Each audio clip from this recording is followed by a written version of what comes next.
Antigamente, os casais, eles permaneciam assim juntos mesmo muito tempo, assim, sabe? Mesmo em relações desgastadas. Às vezes está realmente desgastado, mas eu não sei que mágica era essa. Mas esse cenário tem mudado. Minha gente, tem mudado, não está mais do mesmo jeito. Segundo o Instituto Brasileiro de Geografia e Estatística, né, que é o IBGE, cerca de 30% dos divórcios no Brasil ocorrem após os 50 anos. Um salto expressivo aí em relação aos menos de 10% registrados em 2010. E é sobre esse assunto hoje que a gente vai conversar, eu e a doutora Dani, né, que você já conhece, Daniela Azevedo, psicóloga. Vamos conversar um pouquinho sobre esse assunto, que eu quero saber sobre esse tal desse divórcio aí. Depois dos 50, já passou 50, pra que se divorciar mais?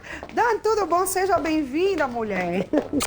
Eu E aí, agradeço. mulher, depois de 50 anos, a pessoa diz, ei, vamos divorciar, não dá mais certo. É meio estranho, né, minha gente? Por que o divórcio, né, entre pessoas com mais de 50 anos tem sido, assim, cada vez mais comum? Divórcio grisalho. Olha Grisalho, aí. cinza. Bem de cinza, justamente por isso, minha gente. Já para vocês se sintonizarem aí essa vivência, né? Mas quem está em casa certamente deve entender o motivo. 50 anos, você já tem alcançado a aposentadoria, você já está movimentando aí internamente, na tua mente, a sua expectativa de vida. Passamos já metade da vida, né? E aí eu quero meio que me debruçar naquilo, tudo que eu não consegui alcançar antes. Então, geralmente as mulheres, eu diria mulheres de uma população como um todo, por quê? Porque existe um empoderamento feminino que tem sido alcançado nos últimos 10 anos de uma forma muito avassaladora.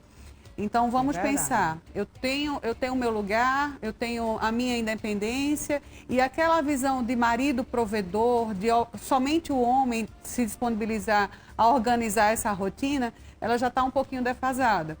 Então essa mulher ela ganha espaço e ela quer mais, e ela quer voar, e ela quer viver a solitude. Por quê? Porque ela passou uma vida inteira talvez enclausurada naquele momento.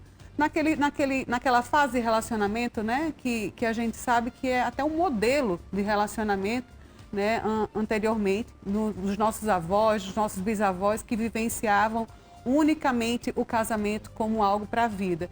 As mulheres divorciadas, inclusive, eram eixo de preconceito, era uma visão nítida disso, né? Então, a gente entende que o divórcio grisalho ele veio para...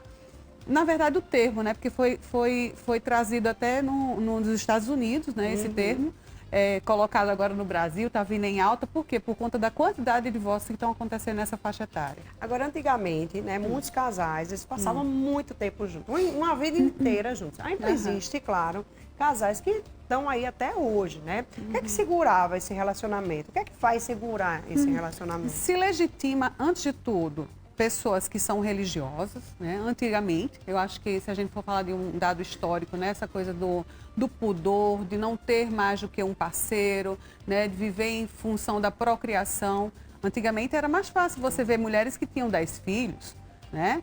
E hoje em dia é difícil ter dois. Você tem um, dois morrendo. Imagina. E assim, naquela dificuldade. Por quê? Porque a gente quer o melhor, a gente não pensava no quantitativo, a gente pensa no qualitativo Isso. hoje. E isso é importante, porque o qualitativo está associado ao quê? A nossa qualidade de vida também, né? Então, eu não mereço mais viver em função disso ou daquilo depois dos meus 50 anos. Eu tenho mais é que aproveitar agora. Eu tenho mais, talvez, que me reinventar até para vivenciar um novo relacionamento afetivo, vamos pensar assim.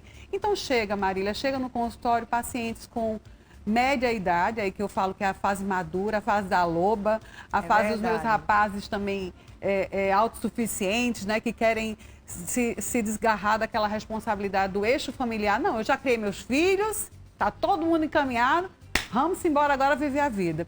Eu acho assim, sabe que claro que... Se você não tem conexão tem os afetiva, né? da relação, né? Mas assim, muitos casais que eu já escutei história, falam que vivem, né, ainda, hoje o casamento de 60, 70 anos, sei lá quantos anos aí, por conta, no início, por conta dos familiares, né? Que é tradição, não podia se separar, tinha que ficar... Se casava até com sobrenome, né? Era aquela pessoa, às vezes, casava bem novinha, tá? Então Aham. só ficava com aquele marido, e às vezes o marido nem prestava, viu? Era achado. Marido ruim, marido assim, marido... Mas tinha que ficar por Sim. conta da família. Mas aí, com o tempo vai se passando, aí muitos falavam que o quê? Que a relação dura por conta o quê? Você tem que entender o outro, né? Você já sabe como é que é o outro, então vai tendo aquele ajeitadinho. Hoje em dia ninguém tem muita paciência, Se eu né? fosse diferenciar as Antigamente categorias... não, eles tinham, Aham. eles hoje pensam assim, né? Que não, eu já tô com meu marido há tanto tempo, Se né? eu E eu fosse- já conheço ele, né? Enfim. Se fôssemos diferenciar a categoria de antigamente, o casamento antigamente parecia até um negócio. Era um contrato. Exato. Né? As relações de hoje, elas são livres quando elas são leves. Livres quando elas são leves. Aí eu pergunto para você aí que está em casa, vamos pensar, né? Como é que começou a fase da paixão na sua vida? Me conta.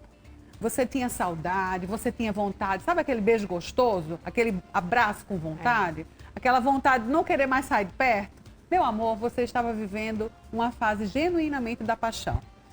Se minha pérola, o meu rapaz, não teve isso no começo, pode ter certeza que alguma coisa vai desandar lá na frente. Começou errado, meu amor, as coisas podem desandar lá na frente, Termina tá? errado. E aí é tudo questão de faro mesmo, de sentir isso, sabe? Porque se você vivencia uma relação apreensiva, com medo do que vai ser naquela noite, com medo de como vai ser o seu final de semana, sem imaginar, olha, imagina junto comigo, como é que seria trazer o seu marido para a sala de estar da casa da sua mãe? É isso, gente, é você fantasiar esse momento. Por que vale a pena aqui prorrogar esse relacionamento? Por que vale a pena entender que essa pessoa vai sim colocar um anel no meu dedo e dizer que eu sou dele, que eu sou dela, né? Dele e dela, não. Que somos nós. Nós somos o conjunto, né? Essa coisa da união, do matrimônio, faz com que eu entenda que você sou eu sou você e a gente se pertence e está tudo certo. Isso legitima uma relação saudável. A reciprocidade, o relacionamento em torno da responsabilidade afetiva e a empatia. Se coloca no lugar do outro, mas se coloca no lugar também daquilo que você desejaria para o teu futuro. Imagina, chegar 60 anos olhando para o seu maridão. Ai, que saco tá do lado dele. Porque não é divertido? Porque não é gostoso estar ali, né? Então é mais ou menos por aí. E ocorre muito isso, né? Quais são as principais mudanças, né? Nesse decorrer do tempo, com esse relacionamento duradouro, muitos anos de convivência. O que é que muda? O que é que causa esse desgaste maior? Bem, eu vou falar hoje do que eu assisto no consultório. Organização, por incrível que pareça, uma mulher ou um homem desorganizado, vocês nem sabem disso, não é a traição não, gente. É o maior índice de divórcios, né, que é assistido atualmente.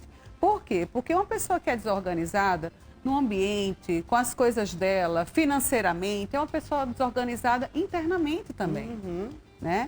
Então, eu funciono em torno da admiração do meu parceiro. Você funciona certamente em torno da admiração. Você gosta de assistir aquilo, você quer. Isso é excitante e isso legitima o nosso contexto de maturidade sexual.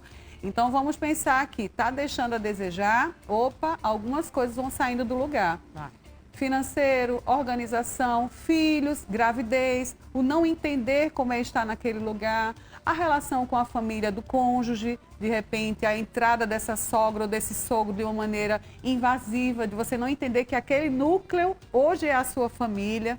Gente, tem muitos fatores. O excesso de trabalho, hoje o celular, né? Então, precisamos entender que o diálogo é estruturante e que se você tem um problema, tenha pressa para resolver. Não vá dormir com problema, não. Vamos tentar resolver hoje. Esse negócio de casal passar 10 dias sem falar um com o outro é um problema, viu? É um problema. Ficar sem se falar, né? Tem gente que fica sem querer falar com você, sem querer resolver o problema. Não, me deixa. Deixa eu ficar quieta aqui na minha, depois a gente conversa. Tudo bem, um dia para o outro, a gente até entende. Somos maduros, você ficar né? Temos 2 dias, 3 dias, passa pela pessoa, a pessoa não fala com você, tá errado alguma coisa, né? Tá estranho, né, doutora? Sem dúvida. Vou fazer o seguinte, eu vou pro intervalo bem rapidinho, daqui a pouquinho eu volto com ela novamente, pra gente continuar o assunto, tá? Volto já.